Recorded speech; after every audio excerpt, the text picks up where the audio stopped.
Hello, friends. How are you all? Today is 14th November. It's 8:32 p.m. I have decided today to read a excerpt. The title of the essay is "Did Jamestown's Settlers Drink Themselves to Death?"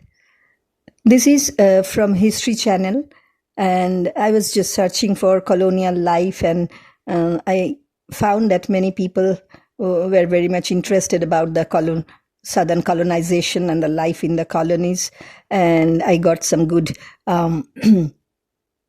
stimulation from their comments. So I thought that why don't I pick this one? It must be worth reading and to see that what happened at that time.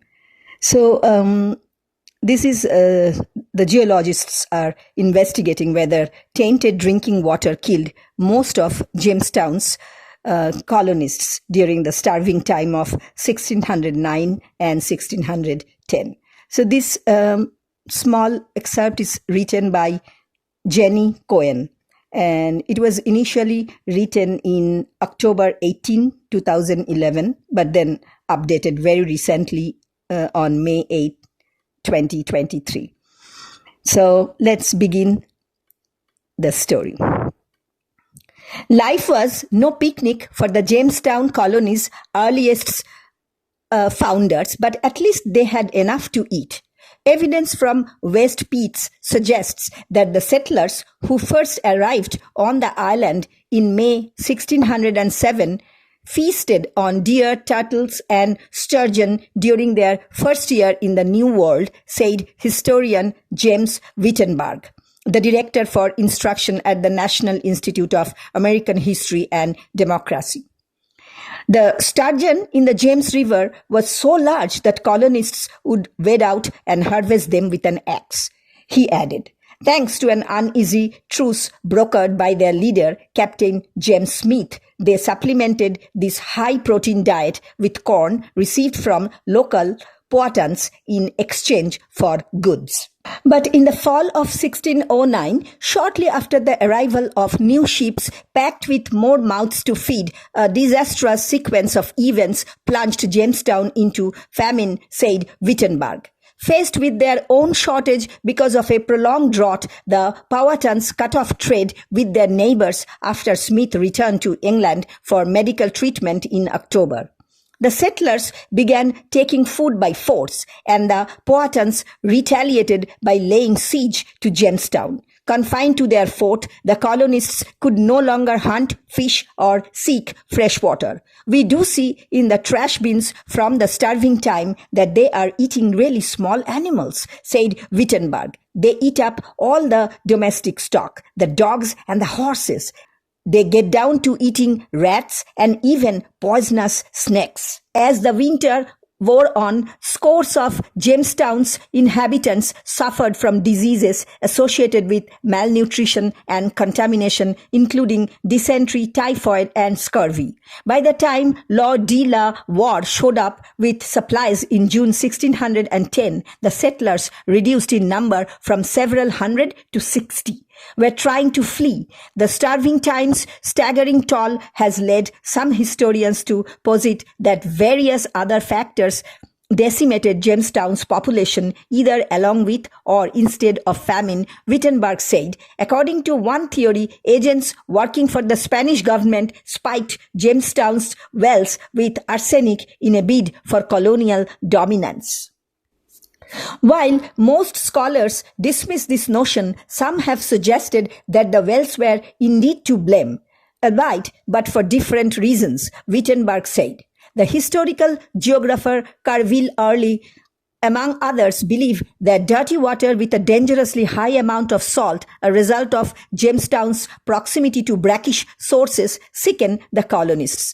Jamestown Island is in a zone of the river that, during certain times of the year, is surrounded by salt water, Wittenberg explained. It's like a sewer that never gets flushed. The colonists are drawing water out of the same place where human and animal waste are being deposited.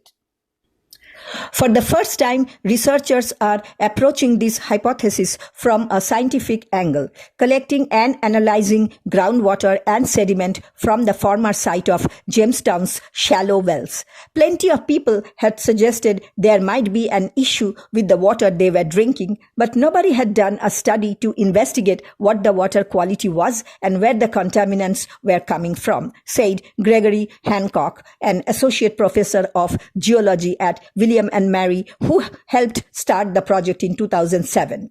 He and a colleague, Jim Cast, have been monitoring various caused by precipitation, tidal flow, and seasonality. This data can then be used to reconstruct water quality during colonial times when a severe drought affected the region. Hancock, Cast, and an undergraduate geology student, Doug Rowland, are finding that Jamestown's drinking water was abysmal and not just by today's standards. Indeed, it might have significantly contributed to the Starving Times devastation. Lending support to Earle's conjecture, the team determined that salt water from the James River and a nearby swamp seeps into Jamestown's aquifer, pushing salinity levels past the safety zone for human consumption.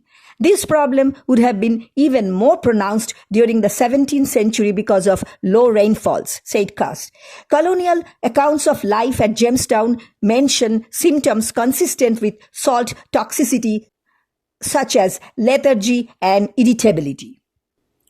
But salt poisoning was only one price Jamestown settlers likely paid for hydration, according to the researchers. Human waste from the colonists' outhouses probably percolated down into their water supply, Cast said. Any organic matter they deposited hundreds of years ago is gone, he explained. So we are analyzing the waters for fecal coliform and looking for goose droppings as a proxy. This type of contamination allowed diseases like dysentery and typhoid to spread quickly through the colony and continue circulating, Hancock said.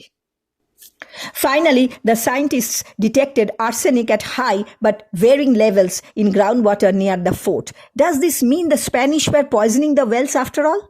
We are not in a position of disproving anything yet, Cast said. However, the arsenic concentrations and the seasonal cycling of iron and arsenic that we have measured so far are very consistent with what we would expect from natural processes which have been described by others studying similar environments. Compared to everything else the Jamestown settlers imbibed, then a dash of naturally occurring arsenic may have been the lesser evil.